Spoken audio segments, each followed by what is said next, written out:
Aviva Wittenberg-Cox, bonjour. Je suis très heureuse de vous recevoir dans la première émission Femmes Actives. Vous venez au premier forum des Femmes Actives Jump les 25 et 26 avril et vous avez une personnalité assez intéressante et vous êtes une des papesses de l'égalité des femmes dans la vie économique, en particulier au sein des entreprises. Vous êtes multinationale, suisse, canadienne, française. Vous avez vécu dans pas mal de pays différents, Toronto, Bruxelles, Paris, New York. Vous avez commencé votre carrière en tant qu'ingénieur informatique chez L'Oréal, ensuite dans une des sociétés de conseil, et puis ensuite vous êtes devenu entrepreneur. Vous avez créé vous-même votre société de communication et de conseil, et vous venez de sortir un magnifique bouquin qui va vraiment faire date, qui contribue énormément à la réflexion sur la participation des femmes à la vie économique, qui s'appelle Why Women Mean Business, qui va sortir fin avril d'ailleurs en français. Et vous parlez de bilinguisme. Alors expliquez-nous, parce que dans un pays comme la Belgique, le bilinguisme a une connotation complètement différente. Et ayant 2 fois vécu à Bruxelles, je sais exactement de quoi vous parlez. Et ce bilinguisme dont parle le livre est légèrement différent. Il s'agit là du bilinguisme entre hommes et femmes, qu'on parle des langages légèrement différents et que depuis 30 ans, on encourage, surtout dans le milieu économique, les femmes à parler ou à s'adapter au langage des hommes et des affaires.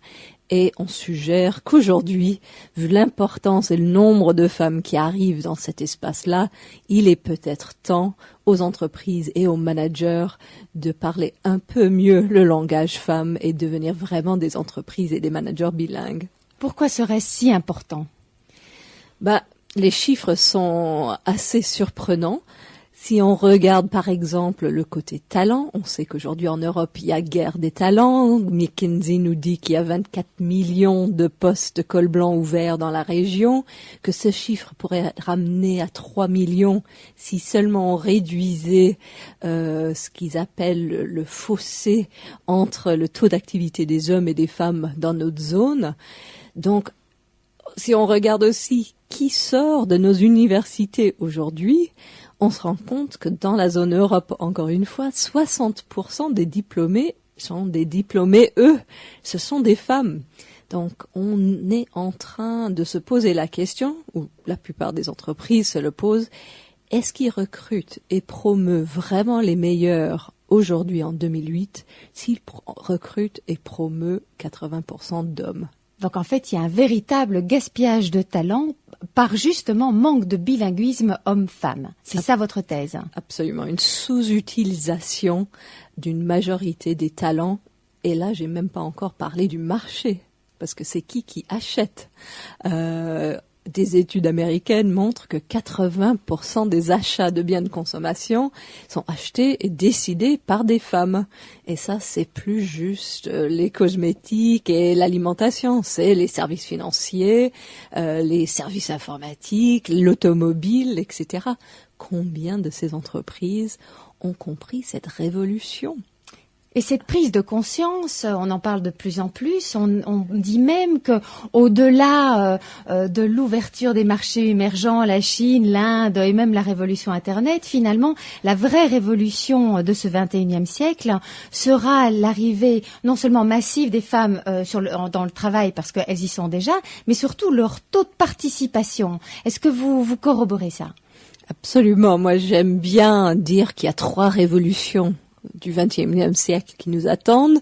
En anglais, c'est gentil parce que c'est les 3 W, Web, Women, Weather. En français, ça veut dire qu'il y a la révolution technologique de l'Internet, que tout le monde a besoin de s'adapter à ce monde numérique, qu'il y a la révolution des femmes pour la première fois dans l'histoire de l'humanité. Il y a l'arrivée massive d'une moitié de la population dans le même espace économique que les hommes. C'est une première. On a encore à digérer et à comprendre les conséquences.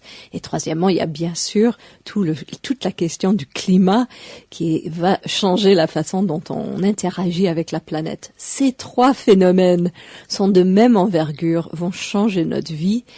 Et oui, le point auquel vous faites référence, c'est qu'il y a aussi le futur de l'humanité. On voit que l'Europe vieillit, que la démographie tombe, et tout le monde dit que c'est inéluctable. quand ce ne l'est pas. C'est-à-dire, est-ce qu'on peut véritablement faire carrière, avoir des positions importantes au sein de la vie économique, donc de société, et faire des enfants, plusieurs enfants? Si on regarde les chiffres macroéconomiques à travers le monde entier, on voit qu'il y a une corrélation directe et très nouvelle depuis 20 ans, c'est les pays qui facilitent et encouragent le travail des femmes qui ont le taux de natalité le plus élevé. En Europe, aujourd'hui, c'est les pays nordiques et la France qui sont en tête. C'est les pays qui facilitent le fait et qui reconnaissent que les femmes, elles, ont envie de travailler. Au XXIe siècle, si vous forcez les femmes à choisir entre travail et enfants, messieurs, vous allez être étonnés de découvrir qu'elles choisissent de travailler. Et vous n'aurez pas d'enfants. Et donc tout ce qu'on raconte sur l'ambition professionnelle des femmes qui passent après d'autres ambitions qui seraient davantage liées au statut de mère, au statut d'épouse, au statut de maîtresse de maison, tout ça, vous dites, c'est de la foutaise, c'est juste parce que on ne nous donne pas les conditions pour pouvoir faire tout à la fois et le faire le mieux possible. Hein. Absolument. Regardez, et il y a des statistiques et tout le monde le dit aujourd'hui. Ça, c'est prouvé par l'OCDE, les Nations Unies, la Banque mondiale. Tous ont fait des rapports. C'est très clair. On n'a plus besoin de ce débat. Allons de l'avant. Les femmes veulent travailler. Si les pays veulent aussi des enfants, ils ont intérêt de laisser faciliter les femmes à travailler. Ok, donc je pense qu'effectivement, renvoyer à votre livre, c'est formidable puisque vous avez aussi des trucs et astuces pour les managers de façon à ce qu'ils deviennent bilingues, mais ce sont les managers hommes autant que les femmes. Vous dites ne vous concentrez pas uniquement sur les femmes. Absolument. On dit laisser tomber ce qu'ont fait beaucoup d'entreprises pendant une quinzaine d'années, laisser tomber des approches qui ont sous-entendu une politique de réparer ou renforcer les femmes. Elles n'ont pas besoin d'être réparées. C'est vraiment les cultures et les styles de leadership de nos organisations qui ont besoin de s'adapter au XXIe siècle. Merci beaucoup, Aviva Wittenberg-Cox. Je rappelle à nos auditeurs qu'on peut venir vous rencontrer, vous écouter au Forum Jump pour femmes actives. Informations et programmes sur forumjump.be 25 et 26 avril. Vous allez faire aussi bien un séminaire pour les gestionnaires d'entreprise, qu'ils soient dans les ressources humaines ou qu'ils soient dirigeants, sur le leadership de femmes et comment le valoriser, mais aussi la cérémonie d'ouverture sur justement l'impact des femmes pour la croissance économique. Merci beaucoup. C'est moi qui vous remercie.